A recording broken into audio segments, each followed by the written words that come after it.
Síndrome do ovário policístico, SOP, é uma síndrome que causa irregularidade menstrual, aumento de peso, presença de cistos nos ovários, aumento de pelos no corpo, acne, e tem muito mais diagnóstico de SOP do que realmente SOP. Um erro muito comum é achar que problemas que afetam os ovários ou útero precisam ser tratados com anticoncepcional, né? Mas a verdade é que, apesar do nome, SOP é uma síndrome metabólica e inibir o funcionamento dos ovários não é o tratamento principal. Aliás, muitas pessoas com SOP nem cistos ovarianos têm, sabia? O padrão ouro é manter uma alimentação adequada e praticar exercícios físicos. Sim, a alimentação tem uma influência muito maior no nosso corpo do que a gente imagina, a ponto de ser a melhor opção para controlar uma doença. Mas como isso acontece? O que você pode fazer para aproveitar esses benefícios dos alimentos?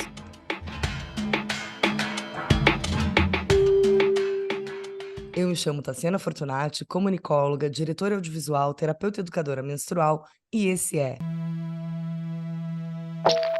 Podcast Eu Menstruo, conversas abertas sobre menstruação que vai muito além de fertilidade e sangue.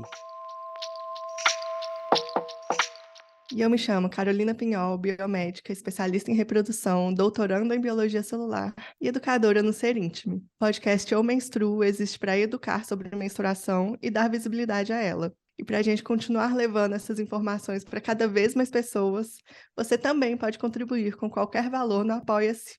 Um Pix para podcasteumenstruo@gmail.com. E atenção, se você conhece algum grupo que precisa de educação menstrual, seja conhecimento do ciclo, influência das suas alterações na rotina e saúde, questões sociais, tudo que esse assunto contempla, chama a gente no e-mail ou redes sociais, @eu.menstruo, e vamos fortalecer nossa comunidade.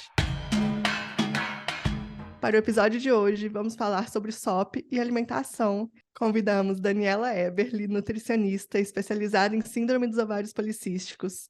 Trabalha como nutrição afetiva e acolhedora, onde mulheres com SOP possuem tratamento verdadeiro, integrativo, efetivo e acolhedor, sem o sofrimento de dietas restritivas e sem sentido ou de condutas desatualizadas.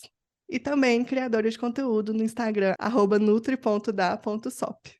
Seja muito bem-vinda, Dani.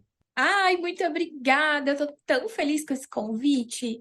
Sério, quando chegou a mensagem de vocês lá no Instagram, eu pensei, não, agora eu atingi outros níveis, porque era realmente uma grande vontade, um grande desejo, um sonho estar aqui falando sobre algo que eu faço, né? Então, falar sobre SOP e menstruação é muito importante. Eu estou muito feliz. Acho que a Tassi começou falando maravilhosamente bem. Tem muito mais diagnóstico de SOP do que SOP realmente, propriamente dita. SOP não significa cistos nos ovários, então anticoncepcional não é a melhor forma deste tratamento, né? Para este tratamento acontecer. Então, eu acho que hoje esse podcast vai estar poderoso, né? Vai ter muita informação boa para a mulher com SOP, porque esse é o principal ponto, o principal problema da mulher com SOP é a desinformação dela realmente não saber o que é SOP, o que a SOP causa, qual é realmente o melhor tratamento para ela, porque o principal ali, que é o médico que vai dar esse diagnóstico para ela, porque ele é o único que vai realmente poder fazer isso, é o médico, o ginecologista, endocrinologista, ele muitas vezes dá informações tão básicas e soltas, perdidas, que de fato a mulher fica sem informação e o que ela leva dessa consulta é o verdadeiro para ela. Então, eu acho que hoje a gente vai estar falando sobre um assunto muito importante mesmo. Eu sempre falo que eu gosto mais da palavra consultante do que paciente por isso, porque a gente tem uma cultura de ir ao médico e receber aquela informação e tomá-la como verdade. E, na verdade, o médico é um especialista num assunto, tanto é, por exemplo, quando você faz uma consulta com um amigo de TI, porque ele entende muito de TI e você não, o médico está nesse mesmo lugar, o profissional de saúde está nesse mesmo lugar da gente consultar, né? A gente fez um episódio do quadro Papo com a Gene, todo dedicado à SOP. Quem não ouviu, convido a ouvir. A gente fala bastante do diagnóstico, por que que tem tanto erro de diagnóstico, que passa ali um pouco pela conduta médica, né? De olhar para essa pessoa e só no olho, baseado nessas informações de peso-pelo, presumir que é SOP e bater o martelo que é SOP e tratar com anticoncepcional. Então, convido vocês depois a ouvir esse episódio para destrinchar um pouco mais pela perspectiva da ginecologia, como que acontece esse diagnóstico e por que que a gente tem tanta falha, né? Tão mais gente que acha que tem SOP do que verdadeiramente tem. Agora, na tua perspectiva, Dani, por que que anticoncepcional não trata SOP? E aí, antes de você responder, eu já vou fazer um parênteses aqui para quem está chegando nesse podcast agora. Eu, Tassiana, desconheço em 7 anos de estudos menstrualísticos algo que anticoncepcional cure, tá? Mas quero ouvir da Dani na perspectiva dela, por que que não trata? Bom, exatamente como você começou lá falando, né? A SOP, ela é uma desordem metabólica e hormonal. Esse nome, né? Síndrome dos ovários policísticos, às vezes me dá uma certa raiva, assim, porque o ovário policístico dá a entender de que o problema está no ovário. E o problema não está no ovário, nem sempre que tem cistos, né? O problema é uma desordem hormonal que começa desde da primeira. Desde essa primeira liberação hormonal que acontece aqui no cérebro, né? Com a liberação do LH, do FSH. Então, para a gente não falar tantos termos técnicos, assim, que eu não gosto de usar um nutricionês, mas a desregulação, ela começa lá na primeira liberação hormonal. É ali que começa. Então, o anticoncepcional, o que que ele vai fazer? Ele vai te dar uma carga hormonal estável. Ele é uma carga, porque ali tem sempre a mesma carga hormonal dentro daquele comprimido. Então, é normal que você vá se sentir um pouco mais estável também, que os sintomas fiquem estáveis, mas ele não vai estar tratando. E do meu ponto de vista, o ponto de vista nutricional, para mim a pior parte do anticoncepcional é que ele, na verdade, pode piorar a SOP. A gente tem estudos recentes falando que, na verdade, esse anticoncepcional, ele acaba produzindo uma maior insulina, então aumenta a insulina. Se eu aumento esse hormônio insulina, que ele é responsável por fazer o equilíbrio do açúcar no nosso sangue, eu aumento também a produção hormonal de testosterona, eu aumento a desregulação de LH, que é esse hormônio luteinizante, então um hormônio de fase lútea do nosso ciclo. Um hormônio FSH diminui, então esse hormônio que produz e estimula a produção dos folículos lá na fase folicular do ciclo diminui. Então, não tem como tratar a SOP usando anticoncepcional.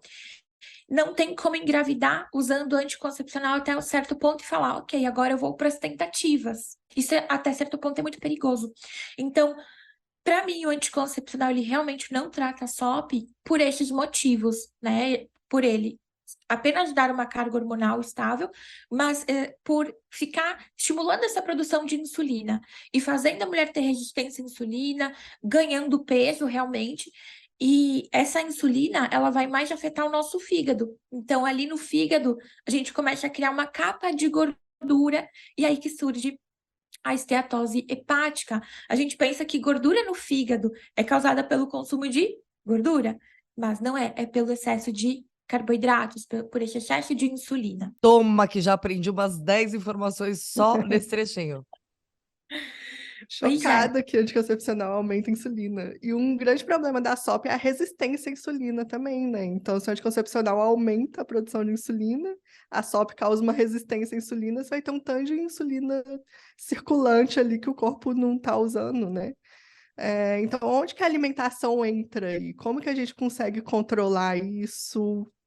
Como que faz? Como que a alimentação, né, a dieta tem esse poder tão grande de regular os nossos hormônios, de fazer com que o nosso corpo consiga tratar doenças? Tem um artigo que eu acho ele engraçadíssimo, toda vez que eu vejo eu acho engraçado, porque ele fala assim, resistência à insulina e SOP, chicken or egg, né? O ovo ou a galinha, o que que veio primeiro? Porque a gente vê nos estudos que, na verdade, a mulher com SOP, ela tem uma propensão maior a ter essa resistência à insulina, e na verdade a resistência à insulina também pode vir a causar a SOP.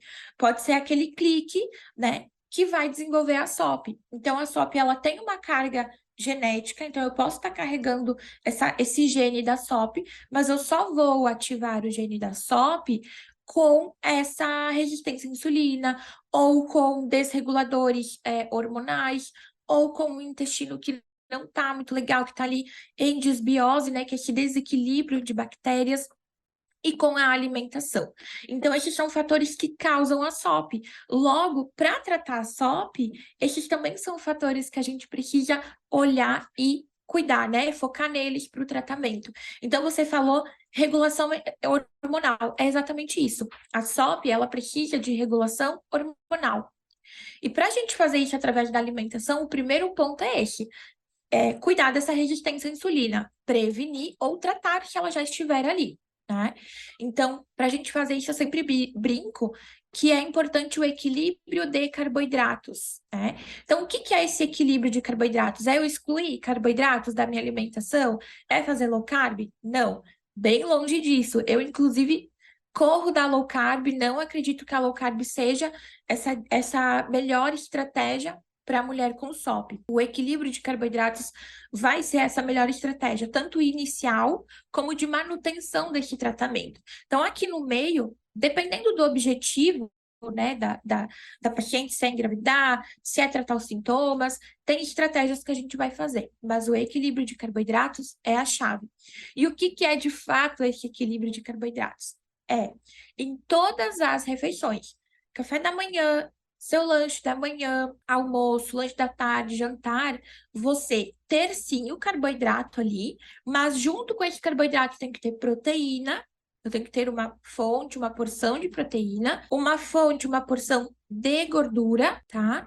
E de fibras, nutrientes. Então, esse é a maior lógica para esse equilíbrio de carboidratos. É eu sempre estar acompanhando o carboidrato de proteína, gordura, fibras, porque é isso que vai, de fato, melhorar a forma com que a gente faz esse açúcar chegar no sangue. Às vezes é difícil falar sobre resistência à insulina e SOP sem ter uma lâmina explicativa, né? Mas é exatamente isso. Toda vez que a gente se alimenta, vamos supor aqui que a gente está comendo um pão, tá? Café da manhã comendo um pão com manteiga, um pãozinho na chapa com manteiga. Aqui eu tenho uma fonte de carboidrato e um pouquinho de gordura dessa manteiga. Tô mastigando esse pão, eu vou engolir esse pão, ele vai passar aqui pelo nosso esôfago, vai chegar no estômago, onde vai ser envolvido pelos líquidos do estômago. Do estômago, ele já vai sair mais quebradinho, né? Naquele formato de bolo mesmo, né? O bem juntinho, bem pastosinho, para o nosso intestino delgado, aonde esse alimento ele vai terminar de ser digerido. Então, o carboidrato no final da sua digestão vira apenas glicose, açúcar. Então, do intestino, essa glicose, esse açúcar vai direto para a nossa corrente sanguínea. Então, se eu comi só pão, eu comi só o carboidrato, vai chegar uma grande quantidade de açúcar no sangue. E só açúcar. Se eu repito isso várias e várias vezes ao longo do dia e das semanas, onde eu tenho mais carboidrato do que outros nutrientes, o meu corpo começa a ficar resistente à absorção desse açúcar. Esse açúcar, quando ele chega no sangue, ele pode ir para dois lugares. Ou dentro da célula, para gerar energia. Então, para a gente estar aqui falando umas com as outras, a gente precisa dessa energia. Então, o carboidrato é importante. Se eu não vou usar esse carboidrato agora, a insulina leva lá para o fígado. Então, a insulina ela é importante por isso. Ou ela bota esse açúcar dentro da célula, ou leva para o fígado para a gente guardar e usar em outro momento essa energia. Então, se a todo momento eu estou colocando açúcar, açúcar, açúcar nessa corrente sanguínea, chega um momento que a célula fica resistente à ação do hormônio insulina. E aí que vem o nome, resistência à insulina. E isso gera um ciclo vicioso, porque você, quanto mais carboidratos come, menos energia recebe, mas o corpo entende que você não recebeu essa energia. Então, você sente mais fome. Então, mais fome de carboidratos você vai ter, mais cansada você se sente, com sono, sem disposição. Então, é esse ciclo vicioso que a gente tem que cortar com o equilíbrio de carboidratos. Eu acho maravilhoso porque tem o carboidrato ele foi muito vilanizado, né, por bastante tempo. E a gente sabe que existem tipos diferentes de carboidrato, né? E quando a gente começa a estudar ciclo menstrual, eu quando, né, tava começando a aprofundar nisso e vendo os casos de amenorreia, lembro que me deparei num dos livros com história assim de que um casal hétero estavam praticando atividade física juntos, fazendo o mesmo treino e fazendo a mesma alimentação, que é uma alimentação e um treino muito voltados para a fisiologia dada como masculina, né? E essa mulher logo entrou em amenorreia, porque tinha um consumo de energia muito menor do que aquilo que ela gastava, né? Então, o carboidrato é um aliado, o bom carboidrato no consumo correto, né, Dani, é um aliado da nossa saúde, tanto para quem tem SOP quanto para todo mundo que menstrua, né? E aí eu fiquei curiosa quando você estava explicando, e eu amei a sua explicação sem a lâmina, né? Sobre esse processo, e me remeteu a diabetes.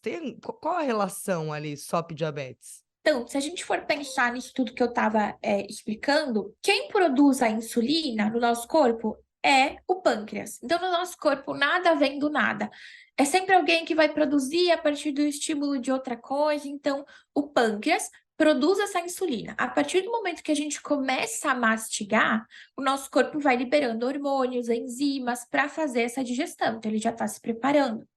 Então, toda vez que chega esse açúcar no sangue, o pâncreas começa a produzir insulina. Só que, de novo, se a todo momento eu estou dando aquele estímulo de açúcar, açúcar, açúcar no sangue, o pâncreas está sempre produzindo insulina, insulina, insulina. Então, chega um momento que ele está trabalhando há tanto tempo, sem folga, sem final de semana, tá com um banco de horas lá enorme, ele fala assim, não, chega, cansei, eu me demito. E aí que vem a diabetes.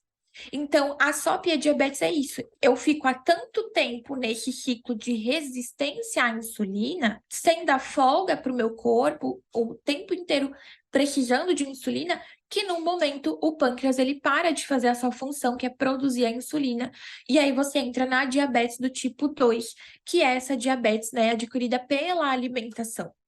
Nossa, e isso eu acho que é uma coisa muito pouco falada também, né? Eu vi essa relação de SOP com diabetes quando eu fui pesquisar para fazer o roteiro desse episódio, fui ir atrás, porque é uma coisa que eu nunca tinha ouvido falar, assim. Quando a gente pensa em carboidratos, né, nisso que você estava falando, o consumo de doces, né, que são carboidratos de altíssimo índice glicêmico, tem que ser muito mais controlado, né? Em uma pessoa que tem SOP, por causa disso. Ou então é só colocar uma proteína ali e fazer junto de uma refeição. Como que é essa organização, assim, da alimentação da pessoa? Quando a gente fala, até você falou, ai, controlado, a gente tem uma questão na SOP que muito pouco se olha, que é a parte da relação com a comida, da relação com o corpo, de como a mulher com SOP se enxerga, e de ansiedade, depressão. Então, a SOP, a gente vê só isso: cistos, ovários, excesso de pelos, acne, excesso de peso, só isso, e para aqui. Mas existe, né, aquele iceberg embaixo bem grande, que é exatamente isso. Então, muitas vezes, na maioria das vezes, 99% das pacientes chegam com essa relação de eu como doce no lanche da manhã, eu como doce depois do almoço, eu como doce à tarde, 6 horas eu tenho muita vontade de comer doces novamente, né? Então, o tempo inteiro ela tem estímulo de comer doce. Como que eu vou chegar para ela e falar assim, a partir de agora você vai comer 20 gramas de chocolate por dia e era isso, beijo, tchau, até a próxima. Não tem como, né? Porque se eu fizer isso, eu posso estar ativando um gatilho comportamental, eu posso estar ativando um gatilho de compulsão, eu posso fazer ela vir a ter, né, esse sentimento de culpa, de comer em excesso. Então, eu gosto muito de olhar para cada pessoa e aí sim fazer as delimitações e fazer as combinações. Mas uma coisa que sempre entra nos planos alimentares é o chocolate após o almoço, que vai ser o melhor horário para a gente comer, porque de fato é onde a gente mais vai ter folhas, legumes, a gente vai ter, na maioria das vezes, 2 tipos de proteína, né? A proteína animal, para quem come carnes e ovos, e a proteína vegetal, que é o feijão, a lentilha, o grão de bico. Então, o chocolate após o almoço é o melhor horário. E aí, nos outros horários, a gente pode brincar com receitas, com cacau, então usar esse sabor doce, sem ser naquela versão barrinha de chocolate, né? Então, eu costumo fazer isso. Fica a dica para todas nós que temos ou não SOP, né, gente? Vamos comer nosso chocolatinho depois do almoço. Exatamente, já absorvi para mim também essa informação. Nesse podcast, todo dia a gente leva um negócio para casa, né, Carol? Uma informação Sempre. pra gente aqui, assim, pro nosso consumo. Eu tenho algumas amigas que têm diagnóstico de SOP, que a gente já foi, já cutucou, já provocou. Eu sempre pergunto quais exames os médicos fizeram para chegar nesse diagnóstico de SOP. E algumas delas têm vontade de gestar. E a gente ficou ouvindo aí que SOP é um impeditivo para a gestação. Mas não é exatamente assim, né, Dani? Exato, porque é aquele ponto, regulação hormonal. Com regulação hormonal, a gente consegue sim ter um positivo natural, que é o que as minhas pacientes falam, eu quero um positivo natural, porque a médica falou que eu precisaria tomar hormônios de indução ou fazer FIV, enfim, que são procedimentos super invasivos, né? Então, assim, são procedimentos que a gente pode sim recorrer quando realmente dentro de um período não houve esse positivo, né? Então, sim, eles são importantes, mas quando a gente tem uma paciente com exames descontrolados, com sintomas, se eu fizer essa regulação hormonal e tratar isso, eu consigo esse positivo de forma natural. Quando você estava falando antes sobre a menorreia, né, que é nesse estudo, a mulher que consumiu poucos carboidratos acabou entrando em amenorreia, aconteceu algo muito parecido com uma paciente que veio me procurar. Ela e o marido trabalham com atividade física, personal, academia, e ela tinha uma massa corporal baixíssima, ali em 12, 10% de gordura corporal. E aí, no primeiro momento, o objetivo dela era menstruar, ela não menstruava, não menstruava, não menstruava, e eu fui fazendo a minha linha de raciocínio básica. Comecei fazendo uso de chás, equilíbrio de carboidratos, depois eu fui fazendo um ciclo de sementes, apliquei um protocolo mais de detox, de regulação hormonal, e nada dessa menstruação descer. Aí eu falei para ela, me traz uma bioimpedância, me traz uma avaliação de composição corporal, né, pra gente olhar. E aí eu olhei, e ali, 12%, 10% de gordura. Eu falei, não, tá aqui. A explicação tá aqui. Vamos diminuir a carga dessa atividade física, aumentar esse consumo de gordura, de carboidratos. E assim, em 30 dias ela menstruou. É surreal, né? É surreal. A gente fala o tratamento de Uhum. amenorreia de atleta é exatamente esse, é uma leve diminuição da carga e aumento de consumo de energia, né? Exatamente. Não só de Então, atleta, né? De qualquer pessoa que passe por isso, né? sim, exatamente, que tenha, né, essa carga maior de atividade física e menor gordura corporal. Então, para esse positivo acontecer, a gente vai precisar regular os hormônios, diminuir a insulina, né, aumentar ácido fólico, porque muitas vezes o ácido fólico ele está muito baixo, geralmente baixo em exames de mulheres com SOP, pelo baixo consumo de folhas verdes, né? Exatamente por consumir mais carboidratos, açúcares, o paladar fica muito doce e elas não gostam de consumir folhas verdes, né? Gostos amargos. Então, o ácido fólico está lá embaixo.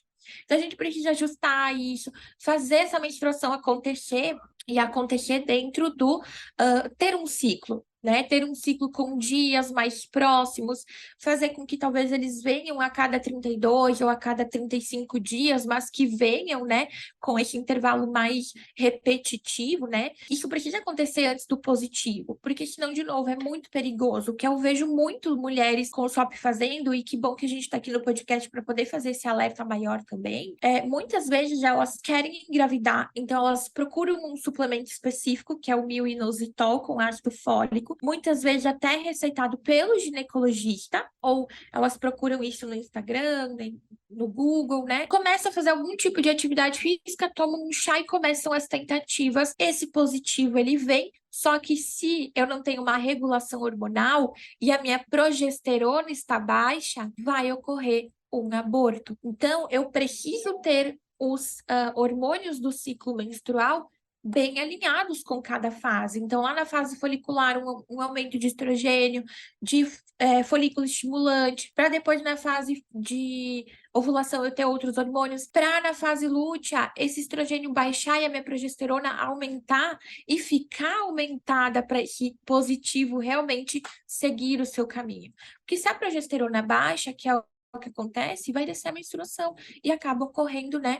esse fim de positivo, esse fim de gestação antes do começo, né? Nossa, quando você começou a falar sobre isso, você falou que muitas mulheres recorrem a técnicas de reprodução assistida, né, FIV, e foi exatamente isso que veio na minha cabeça. Tá, mas ela vai fazer FIV, vai precisar fazer uma estimulação ovariana, vai ali ter vários óvulos maduros, mas isso também vai alterar muito a produção hormonal dela, pode aumentar os hormônios andrógenos, aumentar esses sintomas de SOP, né, então aumentar peso, pelos, acne, acne por causa dessa desregulação dos hormônios.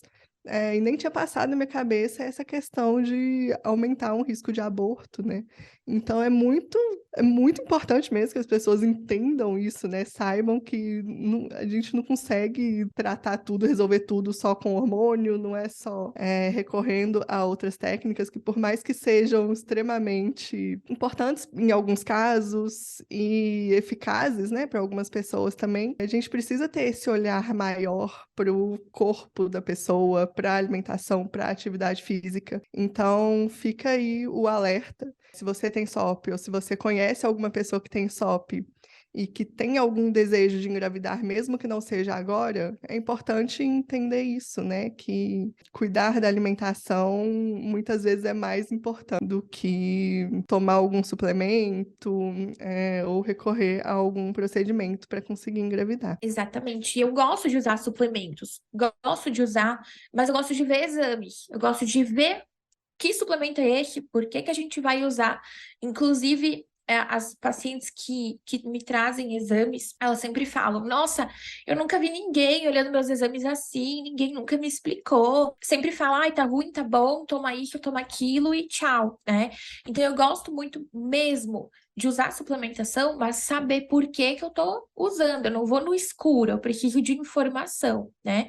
Porque, de fato, estamos lidando com uma vida, que é a vida dessa mulher, e a vida de uma futura pessoa que vai estar ali sendo gerada, né? Então, a responsabilidade aqui é dupla, né? Mas eu gosto muito de usar suplementação também.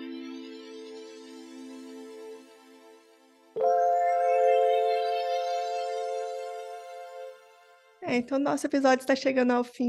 Muito obrigada, Dani. Eu amei o papo, aprendi demais. Com certeza vai abrir muito a cabeça de muitas pessoas que estão escutando. Espero que isso consiga chegar em muitas pessoas e as pessoas consigam ter esse entendimento, esse aprendizado, porque a gente precisa muito começar a disseminar mais essas informações. E também exaltar a alimentação, né? A gente sempre fala aqui em vários episódios a importância da alimentação para regular o ciclo menstrual, para a gente ter hormônios. Tem uma produtora de conteúdo que eu sigo, que ela fala sobre o ciclo menstrual, ela usa um termo que eu gosto muito, que ela fala: você precisa fazer isso para ter hormônios mais felizes. E foi isso que veio na minha cabeça agora. Acho que é um jeito lúdico e acho muito fofo de falar assim. E é meio que essa ideia, né?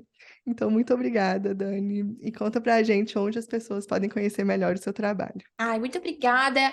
Eu, de novo, tô feliz demais de estar aqui, de poder estar aqui com você, de falar sobre SOP, sobre menstruação. E vou usar essa dos hormônios felizes também.